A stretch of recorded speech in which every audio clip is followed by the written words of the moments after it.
Ew, it's bloody and dirty. I really hate this. My mother-in-law laughed, pointing at my head.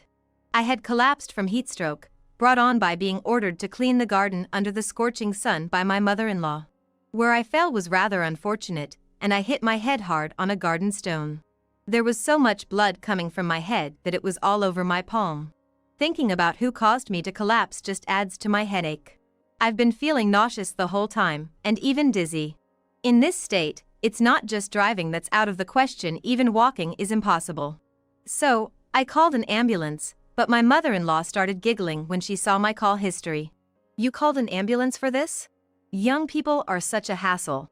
I wonder if they know that real emergencies are being overlooked because of idiots who call ambulances for stupid things. You should have gone on your own. Saying this, my mother-in-law dragged me by my arm, forced me to stand up, and put me in her car. As angry as I was with my mother-in-law for calling me dirty, it's true that it would be helpful if she could take me to the hospital. I reluctantly thanked her for dragging me, the injured party, around. Thank you very much. It's fine, dear, because you're going to the hospital by yourself. She laughed and turned the steering wheel. But the direction she turned was not towards the hospital. Wait, what's up ahead? My name is Sophia, I'm 28. I work as an office worker from Monday to Friday. When I finished work and was watching TV at home, my cell phone rang. The call was from my friend Emma, who had moved to New York with me. Sophia, are you free after work next Friday? I hang out with Emma about once or twice a month. There's a drinking party, do you want to come? With no particular plans in mind, I quickly agreed to go. That's where I met Lucas, who was 4 years older than me. We both loved traveling, and we hit it off talking about the places we visited, so we exchanged contact information. From that day on, I started talking on the phone and emailing with Lucas every day, and we started hanging out on our days off. I had so much fun spending time with Lucas that no amount of time was enough. We were attracted to each other, and about half a year later, we started dating. After we started dating, we traveled domestically and abroad, and made a lot of memories together. About 2 years into dating, we got married. Right after we got married, Lucas was transferred, and I quit my job and became a housewife. Lucas works for a big company, so he's likely to be transferred in the future as well. We immediately started looking for a new place to live. A few days after the transfer was decided, my mother-in-law called me on my cell phone. Immediately upon answering the phone, I was asked, "Sophia, do you have a moment?" To which I responded, "Hello, mother-in-law, it's been a while. I'm free to chat. My husband has injured his leg. We heard you're moving from New York to our area, and I was wondering if you could consider living with us. I'm having a hard time taking care of my husband by myself. It would be a great relief if you were here." And so, she proposed that we live together. Though my father-in-law insisted he was fine because his injury wasn't too severe, his gentle nature made him a man who wouldn't complain even when in pain. Both my husband Lucas and I became worried about him, and decided to move in together. I had visited my in-laws' home once before for a marriage meeting, and it was so large that it seemed it could serve as an inn. Despite the parents-in-law downplaying it as just a country house, it was obviously more magnificent than most other homes. The abundance of rooms was also a factor in our decision to move in. I'd met my father-in-law several times since dating Lucas, and we'd grown close over shared conversations about our mutual love for sweets. About a month after moving in, my father-in-law's injury was healing well and it seemed he would be fully recovered soon. However, during a light exercise session while organizing the storage, he accidentally dropped a heavy object onto his injured leg, causing a fracture. He was immediately taken to the hospital where it was determined he needed surgery and would need to be hospitalized for about 6 months. After completing the hospital admission procedures and bringing back some clothes, I returned home to find my mother-in-law standing at the entrance. "Mother-in-law, I'm back. I'll get started on dinner now."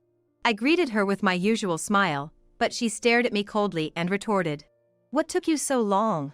You're so slow it's annoying." I was stunned and couldn't comprehend what had just happened. As I stood there, she flared her eyes and barked at me. "What are you standing around for? Go make dinner!" With that, I hurried to the kitchen to start preparing dinner. The moment my father-in-law was hospitalized, my previously kind mother-in-law underwent a complete transformation. I initially thought she was just in a bad mood, but from that day on, she started bullying me behind my husband's back. When my father-in-law was home, my mother-in-law used to prepare breakfast while I took care of lunch and dinner. But now, I was responsible for all meals and all household chores. Meanwhile, my mother-in-law stopped doing any chores and spent more time watching TV or sleeping till noon. When she was awake, I would get nagged about how the food was too salty or how my cleaning was sloppy.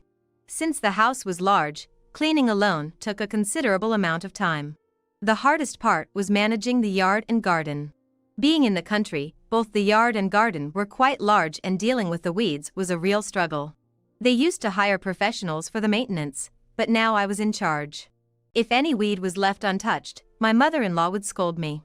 I initially endured it, but realizing that I won't have time for our child once they're born, I confided in Lucas. He took my side and spoke to my mother-in-law. Instead of reflecting on your own shortcomings, you've roped Lucas into your scheme. If you were more efficient with your chores, none of this would be necessary. Do you enjoy making me out to be the villain? Really, what an ungrateful daughter-in-law you are. She retorted, increasing her verbal abuse. No matter what we said, my mother-in-law wouldn't listen, and so we decided to move out. However, we had missed the spring moving season, and there were hardly any apartments available. And the ones that were available were too far from Lucas's workplace, so we decided to move into a new apartment that was nearing completion and would soon be open for applications. From spring, past the rainy season, the season turned to summer. I woke up to the energetic sound of cicadas, and started preparing breakfast for my husband and mother-in-law. After sending off my husband, I was about to return to my room when my mother-in-law blocked my path and threw a sarcastic comment at me, complaining about the breakfast not tasting good or the dishes not being cleaned properly. As I was hanging my head, hearing the same complaints every day, I heard a car engine outside. Assuming it was my husband going to work, I was suddenly pushed out the front door by my mother-in-law and I fell on my butt. She then threw a garbage bag at me and said, "Clean the yard and garden today. I won't let you in until you're done." And she laughed as she slammed the door shut and locked it. I knocked frantically on the door, but there was no sign of it opening. I headed for the back door, but it was locked too. A round trip around the house revealed that all windows were locked as well. I was at the front door, seeing my husband off, so I didn't bother to bring my wallet or smartphone with me. Suddenly, I heard my mother-in-law's laughter from behind. "Still standing there? Get a move on and start cleaning. If you work hard enough, I might be gracious enough to give you a drink." She laughed mockingly at me from the living room window, and when I rushed over, she promptly closed and locked both the window and the door, grinning widely. Without any other choice, I reached for the trash bag and started pulling out the weeds that lay before me in the buzzing heat of the cicadas. After a while, I saw my mother-in-law leave the living room. I moved out of sight from the living room and started thinking about what to do next. If I kept weeding under the scorching sun, I was likely to suffer from heat stroke. I thought about asking someone for help, but everyone around me had either gone to work or was out in the fields. It would be too risky to walk under the sun to the fields, so I decided to hide in the shade until my mother-in-law came to check on me. However, there was no sign of her, and before I knew it, the sun had moved directly overhead. With no shade left, the ruthless summer sun began to scorch my skin. Feeling like a boiled lobster, I knocked on the living room window where my mother-in-law had been watching TV. Opening the window with a look of annoyance, she said, "What's this? You've only done this much in 3 hours?" She glared at the yard.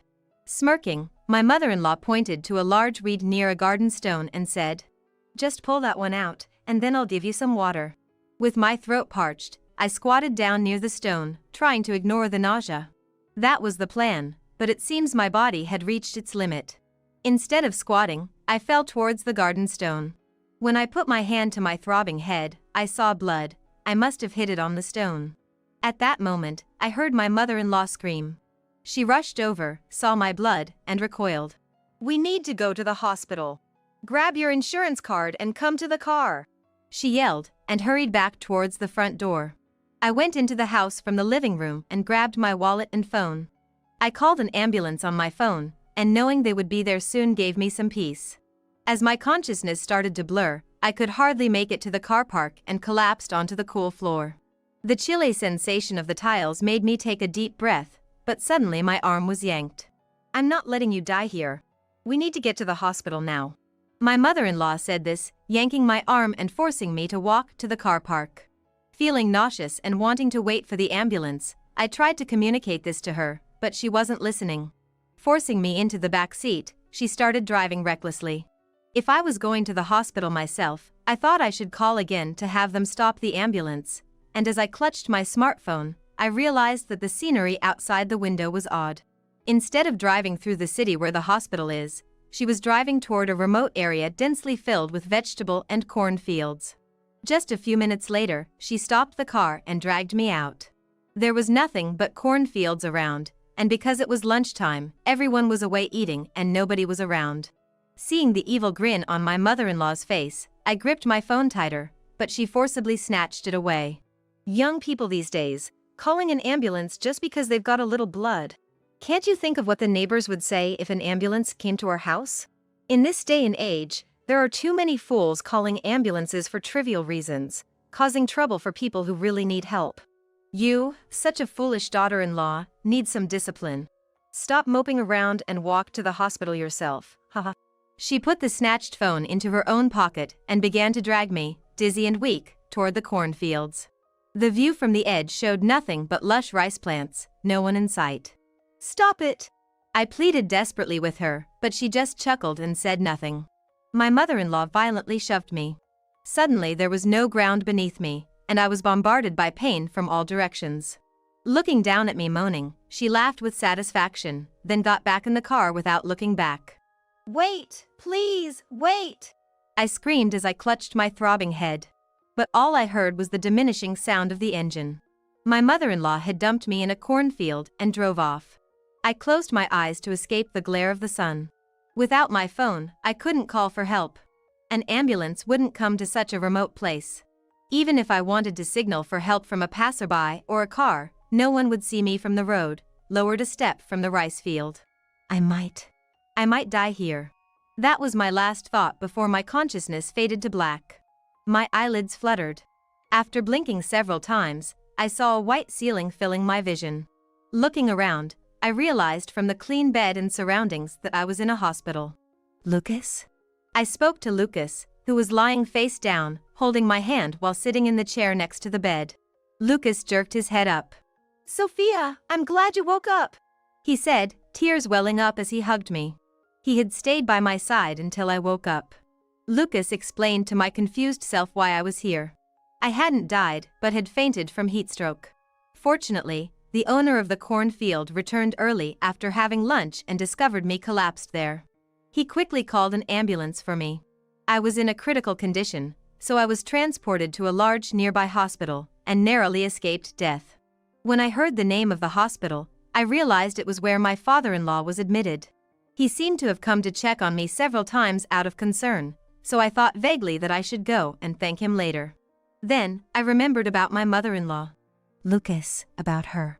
Lucas took a deep breath, gripped my hand tightly, and began to speak with a serious face. My mother-in-law returned home with an innocent face and tried to send the arriving ambulance away, pretending she knew nothing. The cautious paramedics suspected she might be the prank caller, and were questioning her when the front door suddenly opened. Mom, what's going on? Why is there an ambulance parked at our house? The one who rushed in was Lucas. Originally, he was off today, but he had to go to work due to an unavoidable task, and came home as scheduled in the afternoon.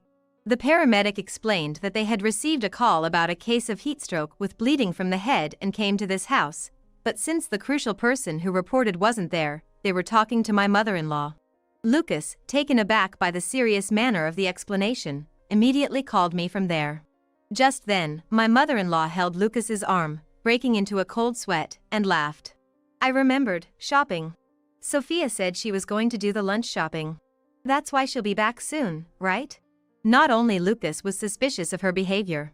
Sir, please call your wife. Didn't you hear? She'll be back soon. As soon as the paramedic said this, my mother-in-law lunged at the man from the ambulance crew. Meanwhile, Lucas dialed my cell phone. The ringtone of my cell phone could be heard from my mother-in-law. Oh, this is my ringtone? I asked Sophia and set the same sound. It's such a coincidence that I got a call at this timing. Mom, show me your cell phone. Lucas confronted my mother-in-law who was rambling on in a fast pace. Lucas, exasperated by the feigning ignorance of my mother-in-law, forcibly put his hand into her pocket. And, glaring when my cell phone came out of her pocket. My mother-in-law, who let out a small scream, ran upstairs as if escaping from Lucas. He chased her immediately, and she seemed to have slipped just before reaching the top of the stairs. She fell down the stairs, and her legs were obviously twisted in a way they shouldn't be. In the end, my mother-in-law was sobbing from the pain in her leg and had no time to talk about me. The paramedic said they would contact the police and search, and Lucas agreed readily. For now, they couldn't leave my mother-in-law as she was, so they had to take her to the hospital in the car. And at the hospital they arrived at, Lucas said he had found me by chance being brought in. If I hadn't been at the hospital, they were planning to call me after you woke up and heard what happened. But I'm glad I found you, even if it was a coincidence. Lucas left my mother-in-law to the doctor and was with me all the time. Sophia, I'm sorry. I never thought my mom would go this far.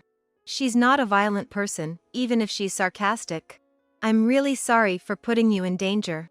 I'm glad you're alive. Saying this, Lucas apologized to me, shedding big tears.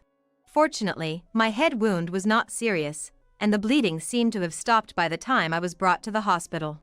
Rather, the heat stroke caused more damage, and I still had an 4 in my arm. But it's almost over, and as long as I don't feel dizzy afterwards, I can go home. When I think about going back to that house, I feel depressed. Then I suddenly wondered what had happened to my mother-in-law since she came to the hospital. Lucas, you didn't do anything wrong.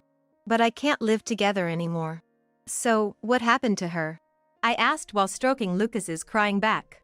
Lucas said a little awkwardly. Actually, she's in the next room. Apparently, due to the availability of beds, my mother-in-law is next door now. I can feel my heart pounding and my pulse quickening. If they had found me later, I might not be here now. Thinking about it made my body shake with fear and anger. Mom broke both her legs and will have to be hospitalized for a while.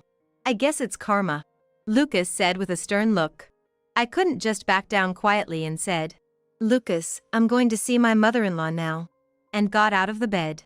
There was no dizziness, and I could walk normally, so I went to the next room with Lucas. Since my mother-in-law was the only one in the next room, I walked straight to the back of the room, stood by my mother-in-law's bed, and said, You look terrible. Do you understand a little how I felt when I wanted to call an ambulance? When my mother-in-law saw me, she snapped. You're as fit as a fiddle.